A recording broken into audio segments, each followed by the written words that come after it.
ಬ್ರೇಕ್ನ ನಂತರ ಕಾಲಜ್ಞಾನ ವಿಶೇಷ ಕಾರ್ಯಕ್ರಮಕ್ಕೆ ಮತ್ತೊಮ್ಮೆ ಸ್ವಾಗತ. ನೂರಾರು ವರ್ಷಗಳ ಹಿಂದೆ ಈ ಭೂಮಿಯ ಮೇಲೆ ನಡೆದಾಡಿದಂಥ ಅನುಭಾವಿಗಳು ಇವತ್ತು ಏನೇನು ನಡೆಯುತ್ತೆ ಅನ್ನೋದನ್ನು ಕಂಡುಕೊಂಡಿದ್ರು ಅನ್ನುವಂಥ ವಿಷಯವನ್ನು ನಾವು ಚರ್ಚೆ ಮಾಡ್ತಾ ಇದ್ದೀವಿ. ಬಹಳ ಕುತೂಹಲ ಇದ್ದಂಥದ್ದು, ಗಣಿ ಕಳ್ಳರು ಜೈಲಿಗೆ ಹೋಗ್ತಾರೆ ಅನ್ನೋದು ಗೊತ್ತಾಗಿತ್ತ ಸರ್? ಆ ರೀತಿಯಾದಂಥ ವಾಕ್ಯಗಳೇನಾದ್ರು ಇದೆಯಾ? ವಿಪ್ರುಲ ಪಾಲಾಯ ಇರಸಾಲು ನಾಣ್ಯಾಲು, ನಾಲ್ಗಿಂಟ ఒక ಪಾಲು ನಗರು ಸೇರು, ವ್ಯಧವ ದೊರತನ ಮಾಯ ಏಮನ ಉತ್ಸುರ ಅಂತಾರೆ. ಅಂದರೆ లంచాలు ప్రధానులు, గురికాండ్లు, లంచాలు కరణాలు, దోపు లంచాలయ, ದಂಡನ ಲೇಖ ದೋಪು ಲಂಚಾಲಯ ಅಂತಾರೆ. ಅಂದರೆ ಇದು ಲಂಚ ತಗೊಳ್ತಿದ್ದೀಯಾ ಅಂತ ಯಾರು ಕಂಡೀಷನ್ ಆಗಿ ಅವ್ರಿಗೆ ಶಿಕ್ಷೆ ಕೊಡುವಂಥವರಿಲ್ಲ. ಯಾರು ಅಕ್ರಮಗಳು ಅನ್ಯಾಯಗಳು ಮಾಡ್ತಾ ಇದ್ದಾರೆ ಅವ್ರಿಗೆ ಶಿಕ್ಷೆ ಇಲ್ಲ, ಅದಕ್ಕೋಸ್ಕರ ದೋಪು ಲಂಚಾಲಯ ಅಂತ ಹೇಳ್ತಾರೆ. ಅಂದರೆ ಇದಕ್ಕೆಲ್ಲ ಕಾರಣ ಏನು ಅಂದರೆ ವ್ಯಧವ ದೊರೆತನ ಅಲ್ಲ. ನಾನು ಕೇಳ್ತಾ ಇರೋದು ನೈಸರ್ಗಿಕ ಸಂಪತ್ತನ್ನು ಕೊಳ್ಳೆ ಹೊಡೆದಂಥವರ ಬಗ್ಗೆ ಏನಾದ್ರು ಲೂಟಿ ಆಗ್ತದೆ.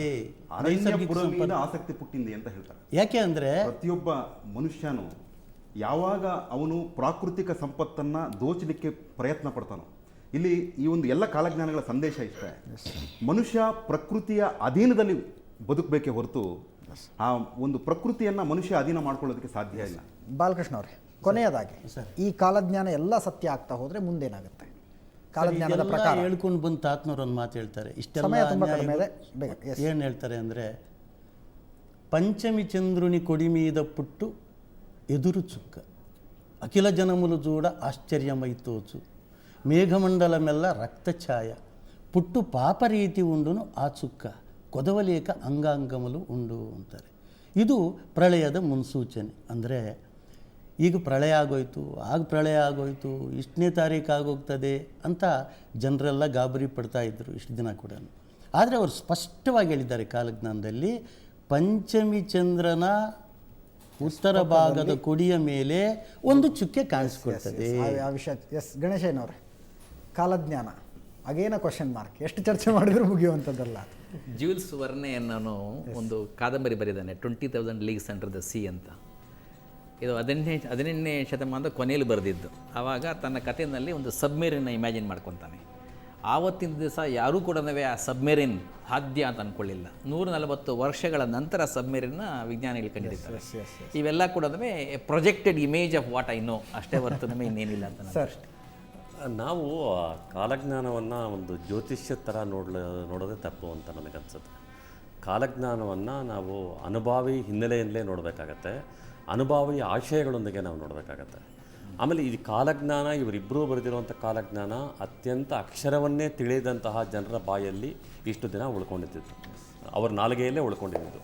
ಯಾಕಂದರೆ ಇದು ಮೌಖಿಕ ಸಂಸ್ಕೃತಿಯಲ್ಲಿ ಬಂದಿರುವಂತಹ ಒಂದು ದೊಡ್ಡ, ಇದು ಮೌಖಿಕ ಪರಂಪರೆಯಲ್ಲಿ ಬಂದಂತಹ ಒಂದು ಕಾಲಜ್ಞಾನ ಅಂತ ನನಗನ್ಸುತ್ತೆ. ಆಗಲೇ ನೀವು ಒಂದು ಮಾತು ಹೇಳಿದ್ರಿ, ಏನು ಇದು ಕಲ್ಲಿನ ಇದು ಕೋಳಿ ಕೂಗುತ್ತಾ ಅಂತ ಹೇಳ್ಬಾರ್ದು.